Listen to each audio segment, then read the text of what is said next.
Ya, tentunya ini menjadi sebuah hal yang sangat miris gitu ya kalau kita lihat ya. Dan kita mau ke informasi lainnya, Yasmin dan pemirsa, di mana polisi menggelar rekonstruksi kasus penembakan siswa SMK oleh oknum anggotanya di Semarang, Jawa Tengah.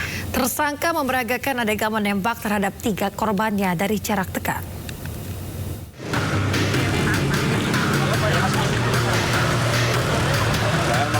Rekonstruksi kasus penembakan siswa SMK digelar di 6 lokasi di Semarang, Jawa Tengah. Tersangka Aibda Robik dihadirkan dalam rekonstruksi. Lebih dari 40 adegan diperagakan tersangka. Berdasarkan hasil rekonstruksi, peristiwa bermula dari kegiatan 2 kelompok anak muda yang berniat berkelahi. Namun perkelahian itu batal terjadi lantaran salah satu kelompok mengeluarkan senjata tajam. Kemudian terjadi aksi kejar-kejaran hingga tiba di lokasi penembakan. Ditampilkan pula 4 sepeda motor yang salah satunya ditumpangi korban tewas Gama dan temannya D yang membawa pedang panjang. Aibda Robik kemudian menghampiri korban dan teman-temannya, lalu menembak 3 orang dalam jarak dekat, termasuk mendiang Gama. Untuk mengejar, dan akhirnya terjadilah kejar-mengejar menggunakan sepeda motor yang sampai di lokasi penembakan, di mana Aibda R ini sedang melintas di jalan di depan Alfamart itu melihat aksi kejar-mengejar. Nah, pada saat itu setelah melintas dari rombongan tersebut, salah satu rangkaian dari yang dikejar itu berhasil menghilang di salah satu jalan. Dan kelompok yang mengejar balik kanan, melintas kembali Aibda R. Dan disitulah peristiwa penembakan itu terjadi.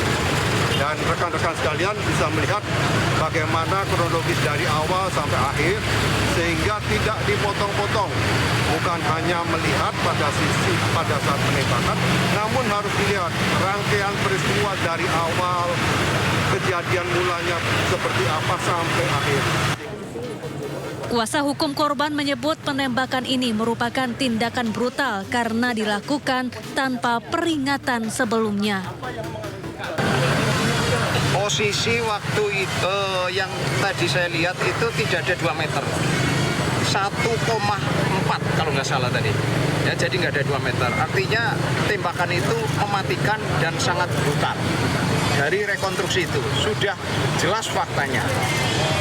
Jadi sudah tidak bisa ditutup-tutupi lagi bahwa Aibda Robik melakukan penembakan secara brutal dan tidak dalam kondisi terancam nyawanya. Itu hasil rekonstruksinya.